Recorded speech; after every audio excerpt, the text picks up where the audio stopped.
Hello everyone, আমি রিম্পা। আমার এই ছোট্ট ভিডিওতে তোমাদের অনেক অনেক ভালোবাসা।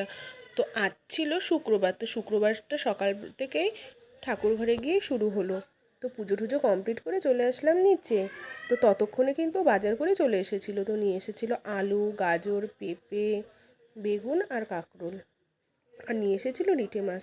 তো মাছটা ভালোভাবে লবণ হলুদ দিয়ে ধুয়ে রেখে দিলাম। তো আর শুধু রিঠে মাছই করিনি, করেছিলাম একটু ঝিঙে পোস্ত। সেটা করার জন্য একটু একটু পোস্ত আর আলু মিক্সিতে করে নিলাম। আর ঝিঙে পোস্তটা করেছিলাম আমি একটু কালো জিরা ফোড়ন দিয়ে, অল্প একটু তেল দিয়ে ঝিঙে আলুটা ভেজে নিচ্ছিলাম। ঝিঙে দিয়ে কিন্তু অনেকটা জল বেরিয়ে যায় একটু লবণ দিলেই। তো আজ কিন্তু নবদ্বীপে খুব বৃষ্টি হচ্ছিল।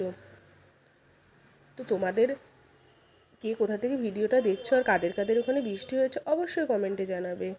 তো ঝিঙে পোস্তটা দিয়ে কিন্তু অনেকটা জল বেরিয়ে গেছে। তো আমি যে মশলাটা করেছিলাম সেটা একটু অল্প চিনি দিয়ে এটা একটু শুকিয়ে নেব। এতটা জল জল আমি রাখবো না।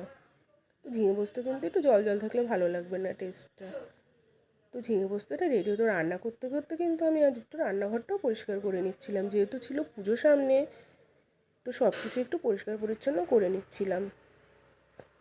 আমাদের সম্পর্কগুলো যেমন যত্নের ফলে ভালো থাকে, তো তেমনই কিন্তু আমাদের ঘরের জিনিসপত্রগুলো যত্নের পরেই কিন্তু ভালো থাকে। তো রান্নাঘরের আমার ফাইনাল লুকটা দেখো। সব কিছু পরিষ্কারের পর তোমাদের একটু দেখিয়ে নিচ্ছি। তো আমাদের বাড়িতে কিন্তু সব রকম ব্যবস্থা আছে, উনুন, গ্যাস, ইন্ডাকশান, সব কিছুতেই আমরা রান্না করি। শুধু যে উনুনে করি তা না। তো আজ রান্না করেছিলাম রিঠে মাছটা। তো রান্না হয়ে গেল। তো কারেন্ট না থাকার জন্য তোমাদের সাথে আর রিঠে মাছের রেসিপিটা শেয়ার করতে পারিনি। তো ঘড়িতে তখন 3:20 বাজে। ছেলে কিন্তু স্কুল থেকে চলে আসলো।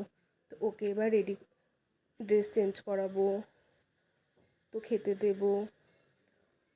তো আমাদের খেতে খেতে কিন্তু প্রায় বেলা 3:30 থেকে 4টে বেজে যায়। তো আমরা খেতেও বসে গেছিলাম। তো ওর বাবার একটু দেরি হচ্ছিল, কারণ ও আর একটু কাজে বেরিয়েছিল। ওর তো খেতে খেতে প্রায় 5টাই বেজে যায়।